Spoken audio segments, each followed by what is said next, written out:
So children, actually this theory is too big, so that I have to, provide you some 3-4 videos. It will be completed in 3-4 videos only, or maybe 4-5 videos. Look at here, in previous video we had discussed up to here कि water vapour और ammonia ये दोनों inorganic molecules हैं, जो कि हम कह सकते हैं कि first inorganic molecule on the earth which were formed, और organic molecule which was formed was methane. यहाँ तक हमने प्रीवियस वीडियो में पढ़ा था। और अर्थ का एटमॉस्फेयर रिड्यूसिंग था क्योंकि कोई molecular oxygen was not there, was not available. यहाँ तक पढ़ लिया। अब ऐसा माना जाता है कि 500 मिलियन ईयर्स लग गए इस अर्थ के ऊपर, जो ये अर्थ का एटमॉस्फेयर अभी हमने डिस्कस किया, प्रिमिटिव अर्थ का, इस अर्थ के एटमॉस्फेयर पर 500 मिलियन ईयर्स लग गए लाइफ को ओरिजिनेट होने में। अब लाइफ कैसे ओरिजिनेट हुई, ये सारे पॉइंट्स जो लिखे हुए हैं, I am not going to read that, but I am just telling you this way only, कि अब जो ये वाटर वेपर्स बने थे वो वाटर वेपर्स कूल होने लगे, and once this water vapours have started cooling they have started falling as rain. अब जब रेन्स नीचे आने लगा तो उससे क्या हुआ कि जो मोल्टन लावा था, that molten lava has also started cooling down. एक एक पॉइंट बीच बीच में से वर्ड्स में से आपको एक्सप्लेन कर रही हूँ। जब वो कूलिंग डाउन हुआ तो it has also started depositing somewhere, नीचे गिरने लगा। उसके नीचे गिरने से कुछ डिप्रेशंस बन गए और उन डिप्रेशंस के अंदर वाटर डिपॉजिट होने लगा। ठीक है, started feeling into those depression, but as the temperature was still very high, 800-900 degree तो नहीं, उससे थोड़ा कम हो गया, लेकिन अभी भी पानी जो था वो वाटर के फॉर्म में डिपॉजिट थोड़ा देर होता, फिर उसके वाटर वेपर बन जाते। क्योंकि टेम्परेचर वॉज वेरी हाई तो it was boiling in the depression, water जो था वो उसके अंदर डिप्रेशंस के अंदर उबलता रहता था, और जब वो डिप्रेशंस में बॉइल होता रहता था तो उसके कारण और वाटर वेपर्स बनते थे।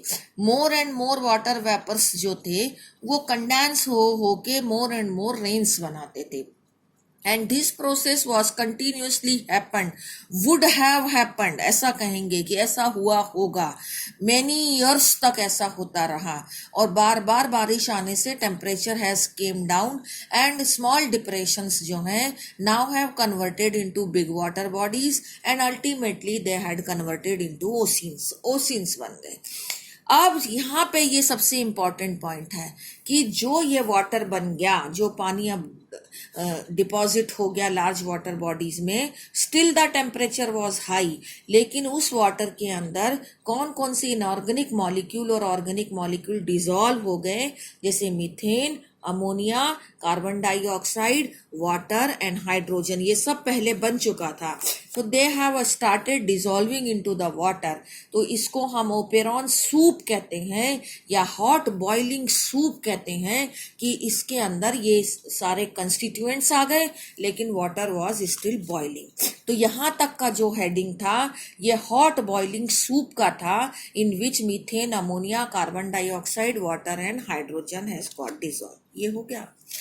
अब जो नेक्स्ट हेडिंग केमिकल इवोल्यूशन का आता है, formation of simple organic molecule. ये इनऑर्गेनिक भी थे और ऑर्गेनिक भी थे, लेकिन अब हमें सिंपल ऑर्गेनिक मॉलिक्यूल्स बनाने हैं। सिंपल ऑर्गेनिक मॉलिक्यूल कैसे बने कि जो लाइटनिंग हो रही थी उससे एनर्जी मिल रही थी, और अल्ट्रा वायलेट रेस से जो एनर्जी मिल रही थी, और जो वाटर के अंदर ये चीज़ें डिसॉल्व हो गए थे कंस्टिट्यूएंट्स, तो अब ये एग्रीगेशन करने लगे, इनका एग्रीगेशन हुआ, और इनके एग्रीगेशन से क्या हुआ, कुछ सिंपल ऑर्गेनिक कंपाउंड्स बन गए, जैसे कि एमिनो एसिड्स बन गया, जैसे कि amino acids are monomer of proteins, यानी इन्होंने आगे जाके प्रोटीन बनाना है, इन्होंने न्यूक्लियोटाइड्स बन गए, इन्होंने आगे जाके न्यूक्लिक एसिड्स बनाना है, और सिंपल कार्बोहाइड्रेट्स बन गए, they are also required for life. तो लाइफ को बनाने के लिए what all material is required, it would have formed, वो बन गया होगा, ऐसा माना जाता है। लेकिन इस चीज को मिलर्स एंड यूरे ने प्रूव किया, जो ओपेरॉन हेल्डेन ने बताया कि इनऑर्गेनिक कंपाउंड से ऑर्गेनिक कंपाउंड्स बने, सिंपल ऑर्गेनिक कंपाउंड्स बने, it was been proved by Miller's and Urey. That experiment also we will discuss next.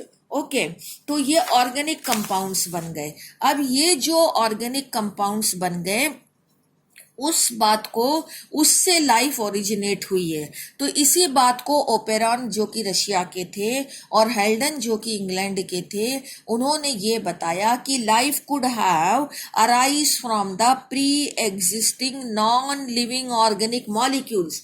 अभी तक हमने ये देखा कि वो नॉन लिविंग ऑर्गेनिक मॉलिक्यूल कैसे बने. अब ओपेरॉन हेल्डन ने बताया कि in non living organic molecule, जो ये पिछले पेज पे ऑर्गेनिक मॉलिक्यूल्स बने थे, कार्बोहाइड्रेट, न्यूक्लियोटाइड और amino acids, in non living molecule से अब जो है कॉम्प्लेक्स ऑर्गेनिक मॉलिक्यूल्स बन गए.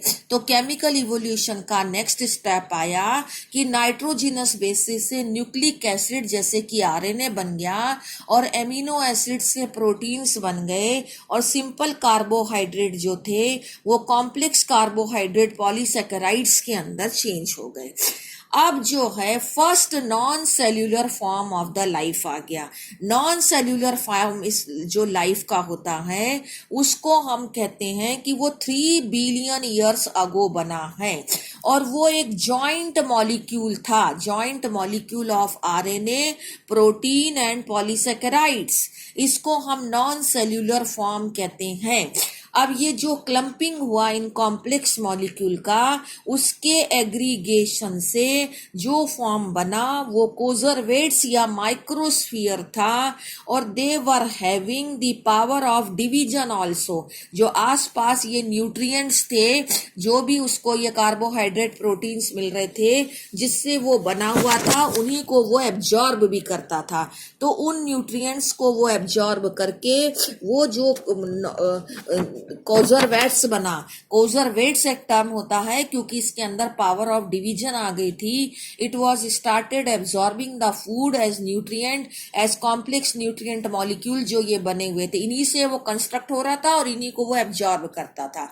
लेकिन धीरे धीरे ऐसा करने से जो न्यूट्रिएंट्स थे उनकी शॉर्टेज होने लगी. तो न्यूट्रिएंट्स की जब शॉर्टेज होने लगी तो उसके बाद में कुछ ऐसे ऑर्गेनिज्म बन गए जो कि केमिकल से एनर्जी एब्जॉर्ब करने लगे. उनको कीमो ऑटोट्रॉप कहते हैं, और इसी को फिर बाद में प्री सेल कंसीडर किया गया, जो कि मानते हैं कि 2000 बिलियन ईयर्स अगो तक भी नहीं बना था, उसके बाद में बना है. तो there were single cell organism were formed. Okay, so this was first cell formed from the non-living molecule, and it is the theory of abiogenesis. After that, when the first cell is formed, it started dividing and more cell is formed तो multicellular organism बने. Biogenesis हुआ, every cell arise from pre-existing cell. अब जो theory है वो biogenesis की theory है, लेकिन जो फर्स्ट सेल बना वो ए बायोजेनेसिस से बना था, वो नॉन लिविंग ऑर्गेनिक मॉलिक्यूल से बना था. तो all living forms got evolved from the primitive cell. ये ओपेरॉन हेल्डन की थ्योरी यहाँ पर आकर खत्म होती है. इसको इसी हेडिंग में पढ़ना है कि इनऑर्गेनिक मॉलिक्यूल कैसे बने, फिर उससे सिंपल ऑर्गेनिक मॉलिक्यूल कैसे बने, फिर उससे कॉम्प्लेक्स ऑर्गेनिक मॉलिक्यूल कैसे बने, और उससे फिर कोजरवेट्स और प्री सेल कैसे तैयार हुआ. ओके, अब जो बीच में आपको बताया था कि सिंपल इनऑर्गेनिक मॉलिक्यूल से कुछ ऑर्गेनिक मॉलिक्यूल्स तैयार हुए हैं, इस बात को मिलर्स एंड यूरे ने प्रूफ किया था अपने एक्सपेरिमेंट से. That I am going to explain you in the next video.